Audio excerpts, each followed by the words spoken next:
বর্ষা এলেই তলিয়ে যায় বিস্তীর্ণ এলাকা। শুকনো মরশুমে সমাধানের পথে হাঁটল সেচ দপ্তর। মালদার কালিয়াচকে ক্রসবাঁধ নির্মাণের কাজ শুরু। প্রতি বছর বর্ষা এলেই মালদার কালিয়াচক ৩ নম্বর ব্লকের ভারত বাংলাদেশ সীমান্তবর্তী বিস্তীর্ণ এলাকা গঙ্গার করাল গ্রাসে নদী গর্ভে তলিয়ে যায়। প্লাবনের জেরে বিঘার পর বিঘা কৃষি জমি জলমগ্ন হয়ে পড়ে। সীমান্ত এলাকার এই দীর্ঘদিনের জলযন্ত্রণা ও চাষের ব্যাপক ক্ষতি রুখতে এবার শুকনো মরশুমে স্থায়ী সমাধানের পথে হাঁটল সেচ দপ্তর। গঙ্গা ও শোভাপুর খালে সংযোগস্থলে একটি শক্তিশালী ক্রস বাঁধ নির্মাণের কাজ যুদ্ধকালীন তৎপরতায় শুরু করা হয়েছে। সোমবার বৈষ্ণবনগর বিধানসভা নবনির্বাচিত বিজেপি বিধায়ক রাজু কর্মকার সেচ দপ্তরের আধিকারিক ও স্থানীয় কৃষকদের উপস্থিতিতে আনুষ্ঠানিকভাবে এই বাঁধ নির্মাণ কাজের শুভ সূচনা করেন। এরপর তিনি শোভাপুর বিএসএফ ক্যাম্পে গিয়ে সীমান্ত এলাকার নিরাপত্তা ও সার্বিক পরিস্থিতি নিয়ে বিএসএফ আধিকারিকদের সঙ্গে একটি গুরুত্বপূর্ণ বৈঠক সারেন এবং সীমান্ত এলাকা পরিদর্শন করেন। স্থানীয় সূত্রে জানা গিয়েছে, কালিয়াচক ৩ নম্বর ব্লকের অন্তর্গত ঘেষা, শোভাপুর, কুম্ভীরা, কৃষ্ণপুর, শিবপুর ঘাট ৩ ও ৪ নম্বর কলোনি এবং পারলালপুর সহ বিস্তীর্ণ অঞ্চলের কৃষকরা প্রতি বছর বর্ষায় গঙ্গার জল বাড়লে ভয়াবহ প্লাবনের মুখে পড়েন। বিশেষ করে শোভাপুর খাল দিয়ে হু হু করে গঙ্গার জল ঢুকে বিস্তীর্ণ এলাকা ভাসিয়ে নিয়ে যায়। আমরা খুব খুশি, কাজটা খুব ভালো উদ্যোগ নিয়েছে। বানটা হচ্ছে ধরেন খুব ভালো হয়েছে চাষিদের, আমাদের এটাই বলবো। জমি প্রায় ধরেন 1500 একর জমি আছে আমাদের এখানে পড়ে। এতদিন কি হতো? এতদিন ধরেন বান হতো, ওই বন্যা আসলো, আসার পরে ওই সব তড়িঘড়ি বান দিতে আসলো, এসে আবার কাটলো, আবার দিল, মানে পয়সা কি করে মাল ঝাড়া যাবে, এই মানে চলতো আর কি। মানে হ্যাঁ, লুটরাজ। আক্রান্ত কৃষি জমির পরিমাণ প্রায় 1500 একর।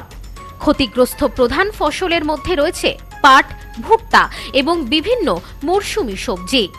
এখানে মূল সংকট বর্ষার শুরুতেই জলমগ্ন হয়ে ফসল পচে যাওয়ায় প্রতি বছর কোটি কোটি টাকার লোকসানের মুখে পড়তে হতো সীমান্ত এলাকার কৃষকদের। সমস্যা বলতে চাষিরাই বেশি অসুবিধায় পড়তো। কি হতো এখানে? বন্যার সময় প্লাবিত হয়ে যেত, বন্যার জলে চাষিদের ফসল ডুবে যেত, সময়ের আগেই ডুবে যেত। হ্যাঁ, এই নিয়ে চাষিরা অনেক বিপদে পড়ে যেত। কাজ হোক মানে সময়ের মধ্যে হতো না, কাজ হতে গেলেও অনেক পরে হতো। ওই সময়তে আর চাষিদের কোনো রেহাই হতো না ফসলের, যে সময় কাজ চালু করতো। বাঁধের কাজ শুরু হওয়ায় স্বস্তির নিঃশ্বাস ফেলছেন স্থানীয়রা এবং সেই সঙ্গে স্বস্তির নিঃশ্বাস ফেলছেন কৃষকেরাও। তবে দীর্ঘদিনের জমানো ক্ষোভ উগরে দিতেও ছাড়েননি তারা।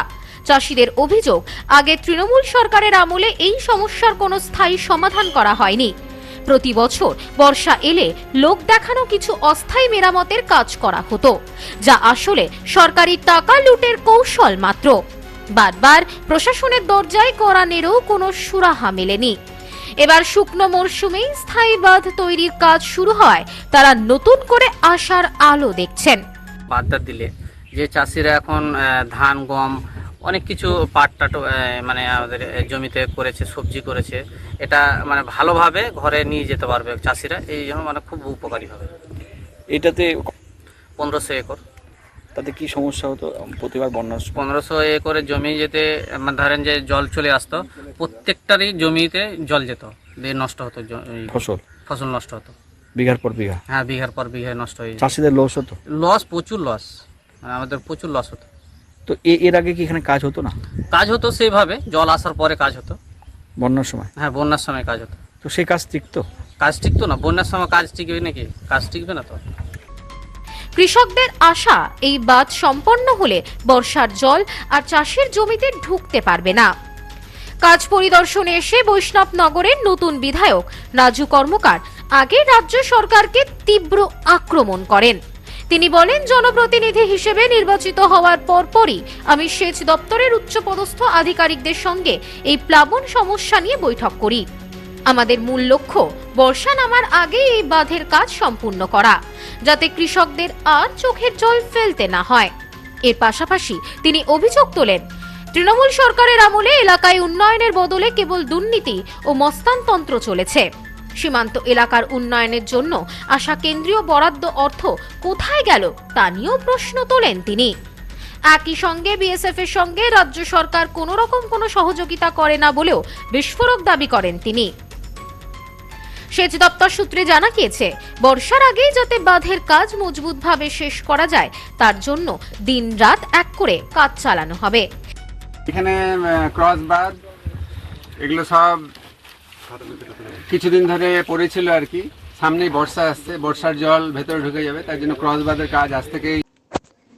পশ্চিমবঙ্গের উত্তর 24 পরগনা জেলার বনগাঁ এলাকায় সুধীর কর্মকার কলেজ অব এডুকেশন এক স্বনামধন্য এবং অতি উল্লেখযোগ্য শিক্ষণ মহাবিদ্যালয়। বর্তমান এই শিক্ষক মহাবিদ্যালয়ে নতুন শিক্ষাবর্ষে বিএড অ্যাডমিশন চলছে। তাই বিএড অ্যাডমিশন নেওয়ার বিষয়ে যে সমস্ত শিক্ষার্থীরা আগ্রহী তারা অতি সত্বর কলেজের অফিসে এসে যোগাযোগ করবেন। আমাদের কলেজের ঠিকানা গোপালনগর, চরচালকি, বনগাঁ, উত্তর 24 পরগনা। পিন নম্বর 743235।